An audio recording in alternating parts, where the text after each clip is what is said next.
If you are just even a little bit like me, I guess your social media is all about wine marketing, wine videos, wine education. And so most probably in the past couple of months, you have come across one of today's guests' videos. I got a big problem, cause nobody wants to drink wine no more. No, they want hard booze or high noons. But if you'd ask me, I'd tell you, I think you're all prudes, loons, and goons, and I think you're all doomed. Some rosé on a really nice day out in May as I'm chatting with Trish while the kids out to play. And with my oysters, give me one glass muscadet, cause if you serve me a beer, it'll end up in your face. But for my Cabernet, when it ain't grown out of clay. I kind of just ended up using rapping to kind of help me remember certain things and also try to connect with a younger generation that I know is interested in wine. As soon as I saw Sam's videos, I knew I had to get her on the podcast, but she's not only a social media personality, she is also a very experienced sommelier and a sales rep for one of the best distributors in the Boston area. So in today's episode, we didn't only discuss about social media and what every winemaker can learn from her approach to video, but also how European producers can export to the US and manage relationships with exporters and sommeliers. The majority of people just want to grab something that goes down easy and they can enjoy and not have to think too much about. If you try to build relationships with a few key wine directors or sommeliers, they will be so happy to communicate your wines. Before we start the episode, listeners, if you are enjoying this show, if you think it's bringing you some valuable insights, or if you think you're learning something, or if you're simply having fun, consider subscribing to the show on your favorite platform or leaving us a review or a comment on Spotify. This is the easiest way to help us grow and to bring even more great guests in the future. So thank you, and now sit back and enjoy the show. Hey Sam, welcome on Dolia Talks. Thank you so much for having me. So I think you know where we're going to start this interview from. Of course, you had some videos that actually had quite some success in social media, especially considering the niche in which we both of us are operating in. And so I was curious, first of all, how did you get the idea for these videos, and what impact did you see they had, and especially what do you think actually they tell us about the industry and where the communication of wine actually needs to go towards? I got a lot of inspiration for my videos just from things that I've kind of been passionate about. I've always had a weird affinity for rapping, and I got my start in the wine world as someone who wasn't introduced to wine at a young age. And so I had to do a lot of learning on my own, and I found a lot of wine information that I used to learn a little bit hard to digest. And I kind of just ended up using rapping as a way to kind of help me remember certain things and also try to connect with a younger generation that I know is interested in wine, from friends around my age who I'll go out to dinner with, and they are always so excited to have me pick out a bottle of wine, but they rarely order one themselves because they feel intimidated. I love it. And so do you, because I mean, it's a style of communication you don't really see around in the industry. So do you think there's actually an opportunity there for winemakers, especially, to communicate this a way to take maybe some inspiration also from what you have been doing? I mean, the wraps are very specific and niche, but the way I see it, wine and spirits, it's so much about the story behind them and the story of the people, the families, the vineyards, and what makes that specific wine special.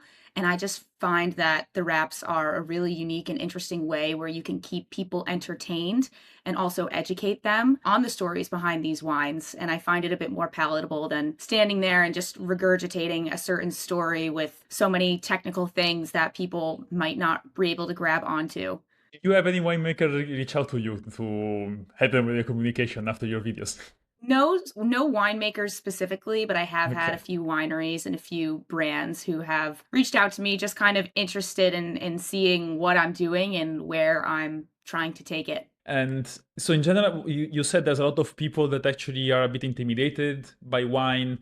So let's say if we were like an agency advising a winemaker on like the future market trends and how to position going forward for marketing, what do you think will be the right way of approaching this new generation of people that might be a bit worried about, a bit uncertain about what to consume? There's a lot of alternatives on the market. So what do you think it's important that winemakers know about the new generation that they can maybe also learn from people like you doing this kind of content? I think the younger generation relates a lot more to authenticity and the people and the real stories behind brands, and a little bit less about the technical things behind them and exactly all the little, aging specifications and the temperature of the fermentation, people want to see who's behind them and find people that they can relate to or stories that they think are cool. And that's something that I feel sells wine a bit easier than walking into a store and having 100 choices of Pinot Noir and kind of trying to think about how to distinguish between them. What do you think would be, I mean, a cool story for in terms of a winemaker? Because I'm reading a lot of different things online, and I think I'm immersed in the same niche as you probably. And I see a lot of people saying you shouldn't talk about like your tradition, your terroir, your technical things. But then I see also what works is also that raw footage, no? Like you take a video in the farm or in the fields, you show nothing too curated. I mean, just your hands working or people working. So I'm trying to understand a bit here.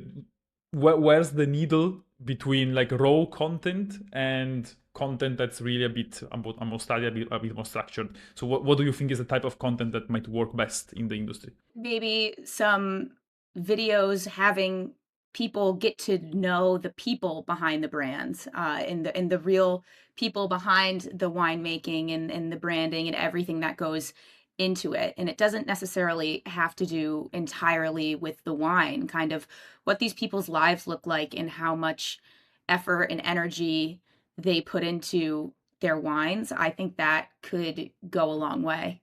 And of course, I mean, now you're in sales, but I think we will go a bit towards that later in the conversation.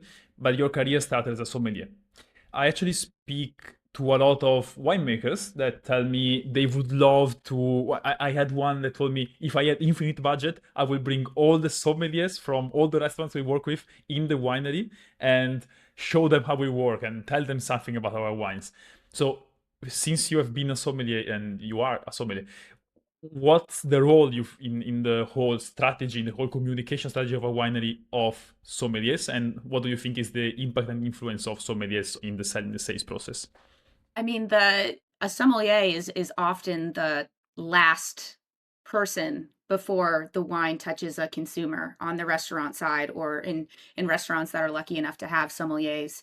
So I think it's the most important because as we were talking about, wine is so much about the stories and the little things that make each wine special. And if you think about how, a winery has to communicate that to an importer or supplier who has to communicate that to their reps, to their distributors, to the reps there who communicate those stories to the retail stores and the restaurants, it's kind of crazy to think how many changing of hands there are of information. And sommeliers are really the last stop and probably the people who have the ability to understand the wines the most and distinguish between hundreds of different wines on their list. So I think they really are very important and very integral, especially in the way that they communicate with their guests.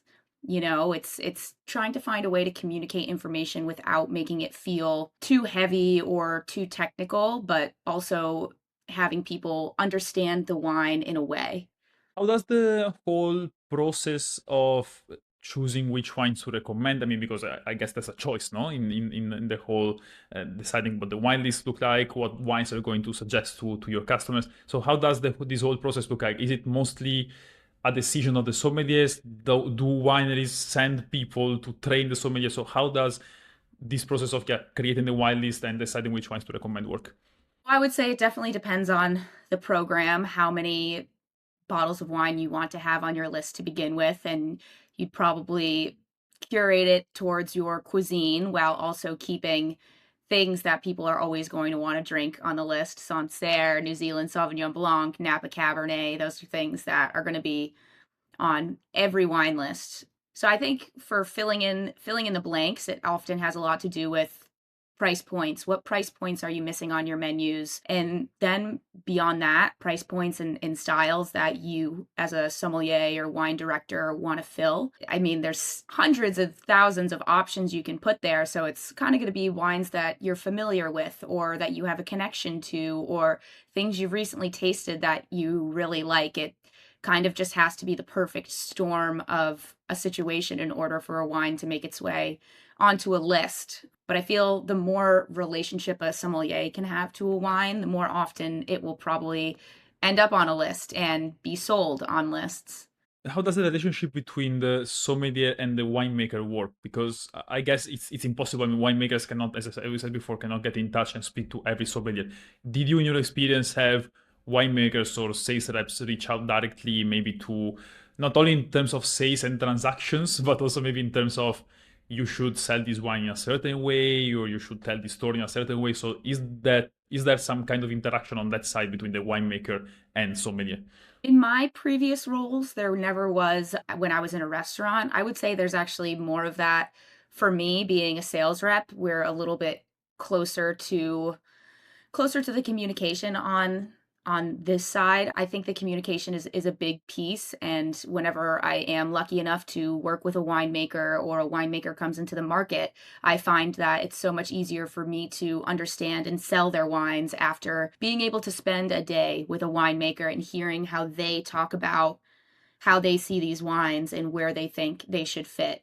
And in terms of consumer preferences and consumer choice, did you see like the way in which people choose wine has changed over the years in which you had this role as a sommelier? Or I mean, what do people look for in wines when they make a choice? I feel like there definitely has been a little bit of a shift. It's hard to completely say since I've worked in some very different markets over the past few years, but I think people are generally more willing to try new things when they have the opportunity to speak to a sommelier and say, "Hey, this is what I'm looking for. This is what I like. This is kind of the amount of money I'm willing to spend. What would you recommend?" I find that in general people are curious about wine. People just sometimes feel a bit intimidated. And then, of course, there are always those things that are going to sell, like we said before, the Sancerres and Sauvignon Blancs and, big Napa Cabernets. Some people kind of go to what they like, but I've also seen a huge kind of upward trend in natural wines and things that are organic and biodynamic. And a lot of people don't realize that a lot of wines coming out of Europe, for example, are organic but just might not have certifications that they see on the label. Do young people still get wine at restaurants, do you think? Or maybe do they go more for cocktails or alternative products? I think young people definitely lean a bit more towards cocktails. I think that's a combination of feeling a bit intimidated by wine and also they find cocktails are a little bit easier to understand. And a lot of spirits brands I find do a little bit better social media marketing and might be a little bit more front of mind. They maybe saw a tequila that they want to try, or they kind of know the general style of tequila, but they're not going to generally know the style of a lot of wines. Maybe they know the general style of a Pinot Noir, but if they see, you know, Burgundy on the menu, they might not realize that it is a Pinot Noir if it's red. And so then, as we said before, you made this transition from the role in a restaurant as a sommelier to sales. So now you work in an importer in the US. So can you a bit walk us through this career transition that you made and which main difference did you see between the roles and also what helped you from your past experience as a sommelier in your new role in sales? I decided to make this transition because I was working at a seasonal restaurant in Nantucket. So I was moving every 6 months to kind of do something different in the winters and then come back to Nantucket. And after doing the seasonal shuffle for 7 years, I kind of wanted to plant some roots and move to a bigger city. I'm in Boston now to kind of see the other side of wine as well and see what else goes into it from the back end. So far, the transition has been really enjoyable. I find it very fun to not only have my hands in one wine list, but 100+ wine lists, and to be able to find wines from my portfolio that I love and immediately be able to think of my buyers who might like them or programs that they might really fit into. And it feels a bit like a puzzle, and it's really rewarding to bring somebody a wine that you think they're gonna love and watch them love it. So it's fun. It's having, 140 different palettes to know and think about in cuisines and preferences and ethos behind the restaurants to kind of learn what everybody likes and what sells and what they might be trying to shift their goals towards in the future. So now you're importing mainly European wines, or do you have also other countries in your portfolio? We have a very broad portfolio. We have wines from pretty much every region around the world, and we also sell spirits. So from an educational standpoint, it's kind of funny because I feel like I've learned a lot more since going to work for a distributor than I did necessarily on the floor of a restaurant. The two places where I was a sommelier both had very specific wine programs. One was a steakhouse, so most people walking in the door would order Napa Cabs or every once in a while Bordeaux's. And then the other was a seafood on the water in Nantucket and a lot of white Burgundy, a lot of Sauvignon Blanc, a lot of Champagne. And aside from those regions, I feel like I didn't get a ton of familiarity with wine. And then I start on the distributor side and I have a customer asking me about Portuguese reds. And I'm like, huh, I haven't thought about a Portuguese red wine in a very long time. Let me brush up on my knowledge, ask my colleagues what's good in our portfolio, pull some wines to try, and learn a bit more about it. So after being at this distributor for almost 3 years, I feel like I've had so many opportunities to do that and expand my knowledge on the wine and spirit side to kind of make a more holistic knowledge base. I mean, I have the opportunity to speak to a lot of European producers, especially, and most of them are, let's say, curious about the US market. So, from your point of view, at the moment, what does the market look like? Also, in light of the new tariffs that of course, impacted the market, and also which wines are working better right now from Europe in the US? I think especially since all the tariff hullabaloo has happened. I think that middle tier is kind of what we see shifting a lot. I think higher end wines, especially with big names, famous producers, are still moving just fine. I think people in general, at least in the US, I think there's definitely a downturn in trends of alcohol consumption, but I do think people are drinking with more intentionality.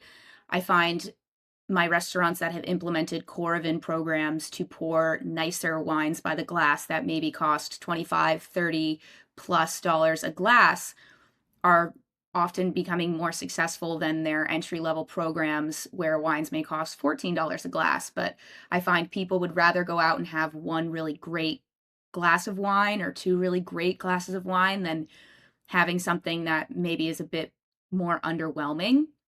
I also find that the value tier is definitely increasing, especially on the retail side. When people are grabbing a bottle to go home, and especially when the majority of people don't really have a great deep knowledge about wine, they kind of just want to grab something quick and easy and something that goes down easy and they can enjoy and not have to think too much about. So do you think actually there's space for new young producers, new producers to enter the US market? And do you think does it make sense for a European producer to enter the US market at the moment? I think entering the US market is definitely a tough feat to try to compete with so many brands that the US market already has. But I think if a new European brand wanted to enter the US market, I would say try to get into the social media game because that's where a lot of young consumers are spending a lot of their times these days. And I think that there aren't a lot of wine brands and wineries that are investing time and energy into a social media presence. And I think the ones that do and the ones that hop on that train will definitely reap the benefits from it. So let's say that should be maybe communication specifically targeted to US market. Maybe it can also be a different Instagram profile, TikTok profile specifically targeted to the US market. So that could be also an opportunity.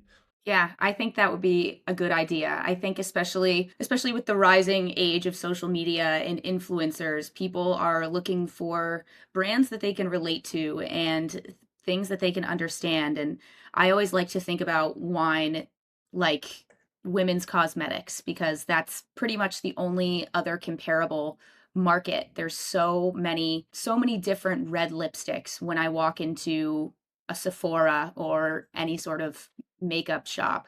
And I think about, okay, how am I supposed to make a decision when I just know I want a red lipstick and there are hundreds of them, I tend to gravitate towards the brands that I'm familiar with. I've seen their online advertising. I've seen influencers that I know wear their products or use their products, because when you don't have much to go off of, you're going to go towards something that's familiar or something that kind of stuck with you or had creative marketing that you think is cool. I was speaking to a person I know that helps French wineries export to China.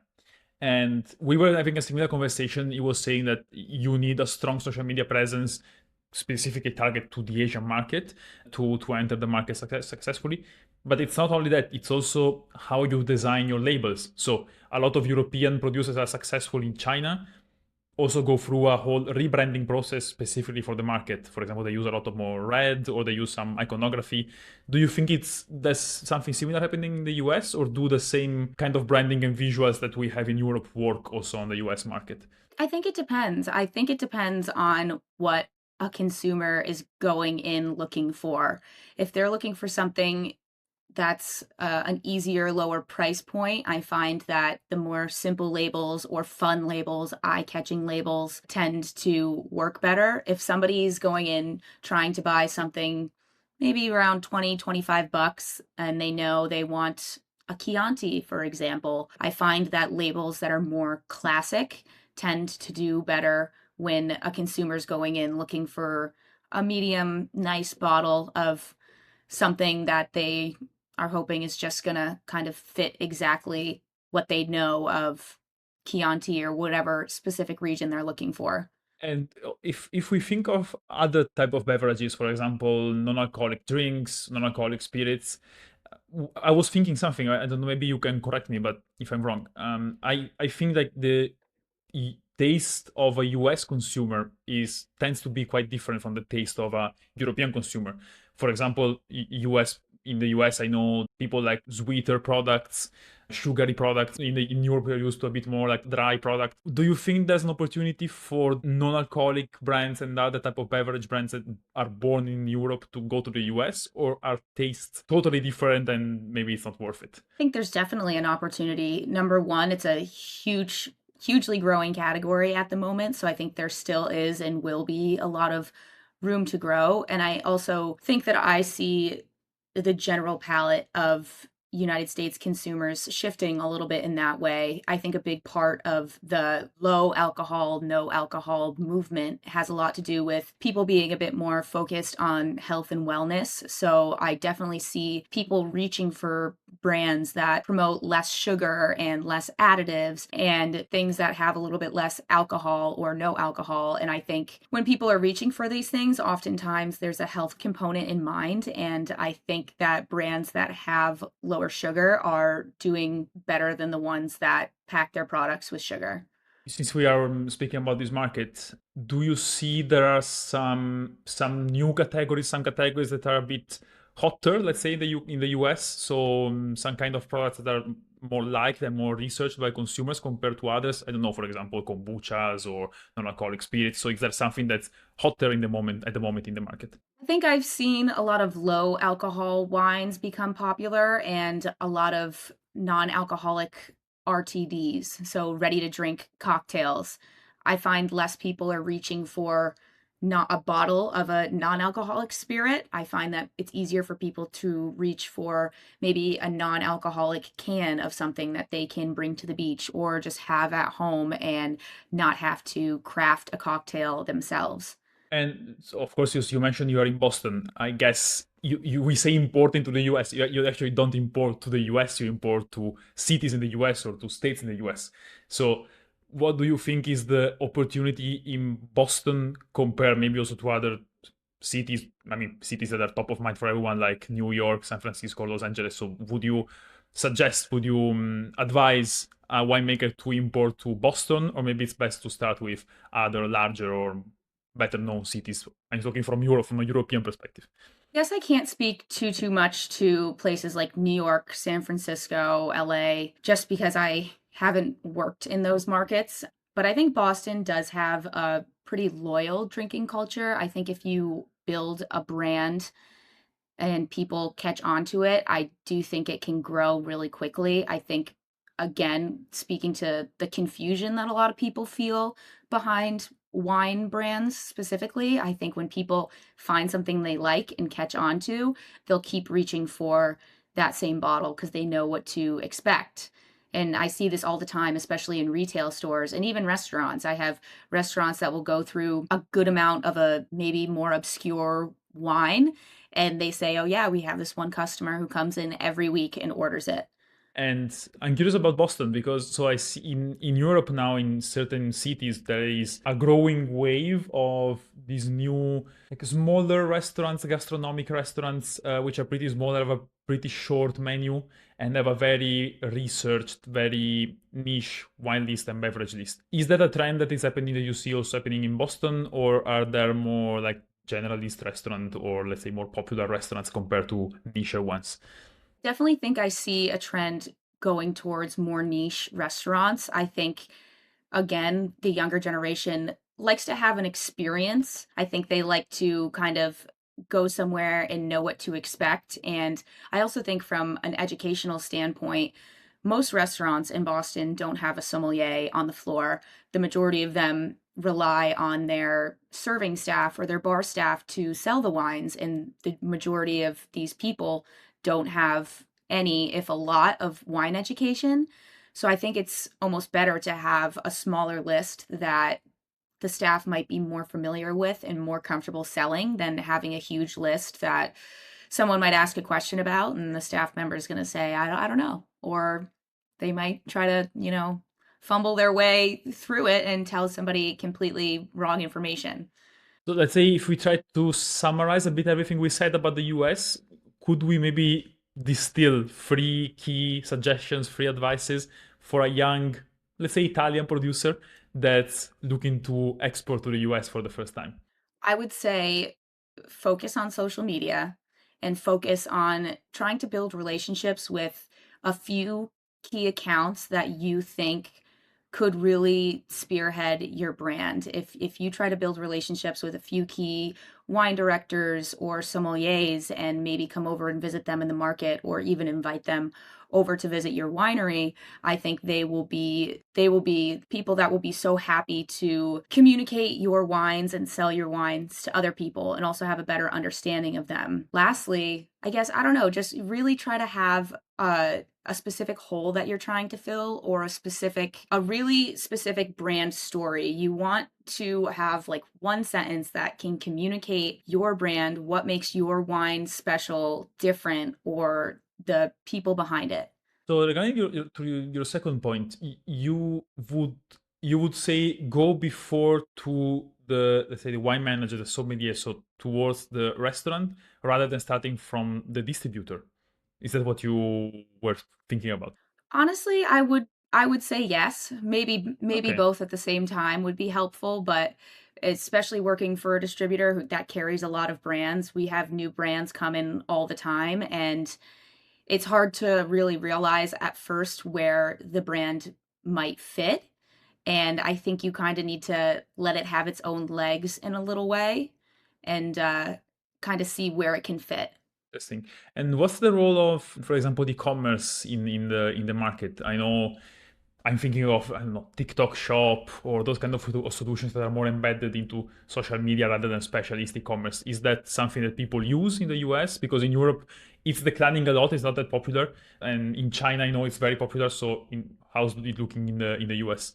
I don't really think a lot of people do. I think the majority of people have a retail store that they go to that's close to their house, or have restaurants that they go to that they like the people there and are comfortable talking to the people there.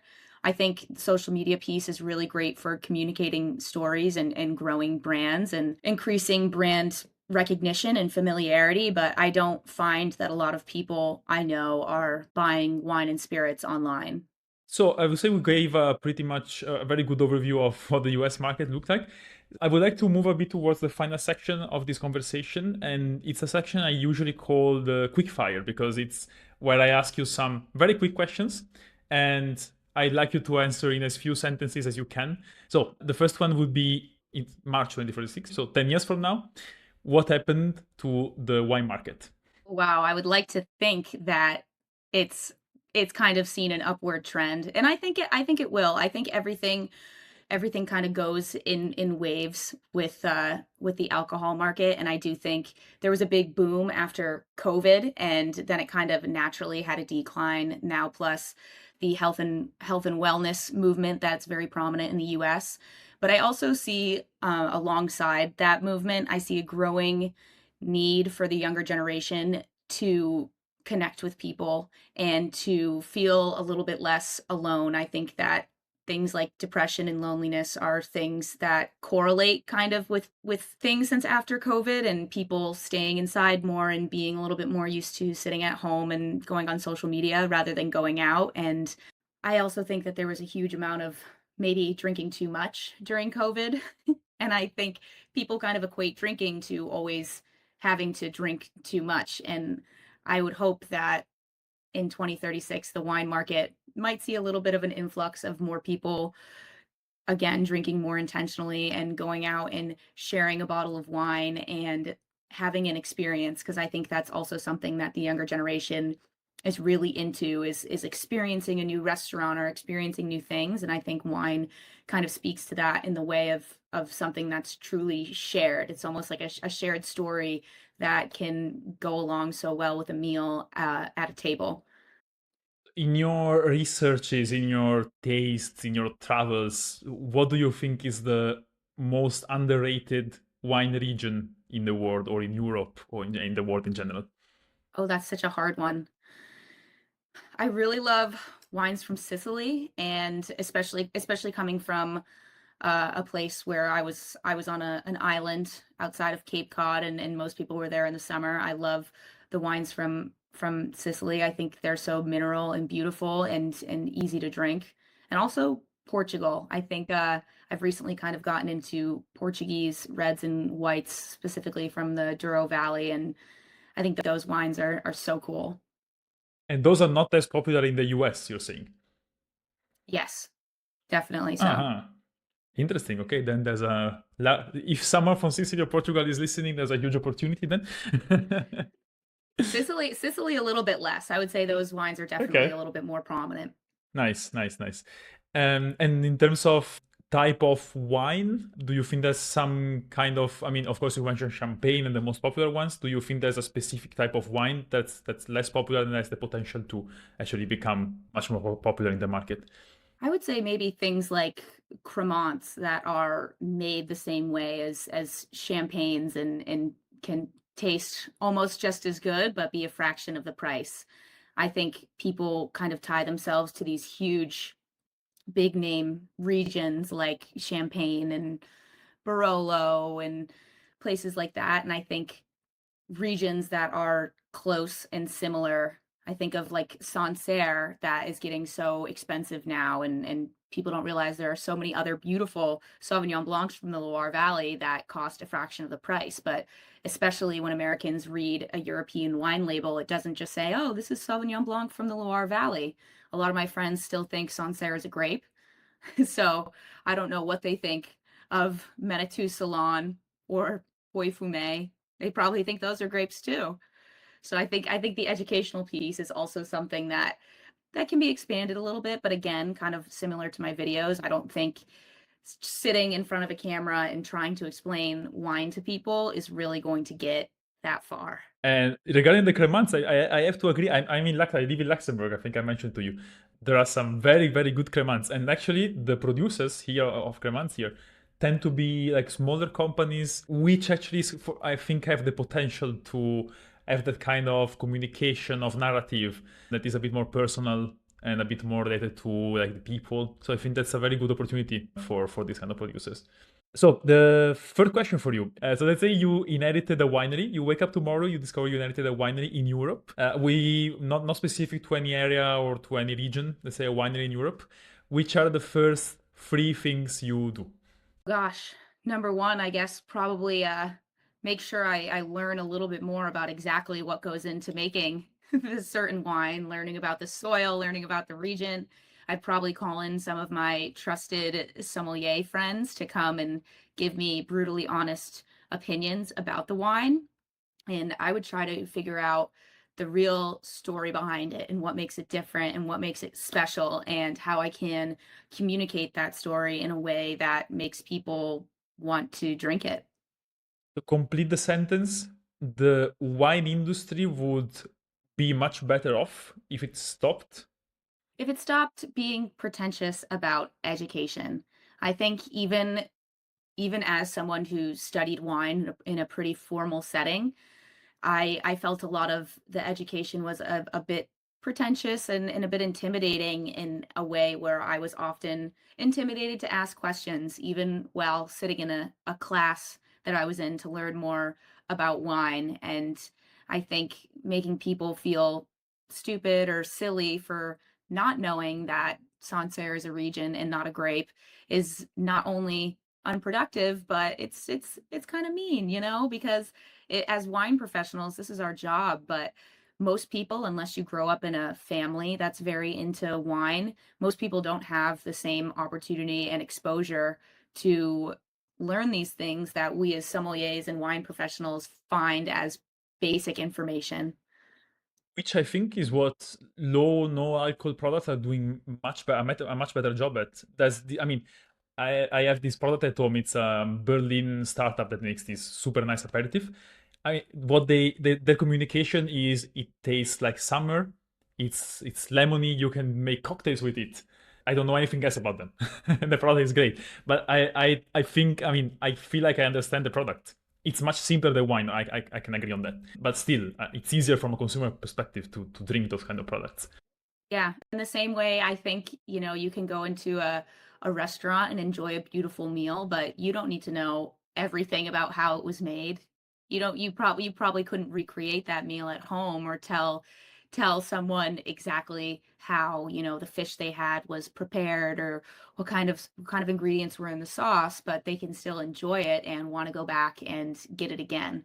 And I have the last question for you, and this is actually a bit more for myself, as I'm trying to build a bit more my knowledge in the market, in the industry.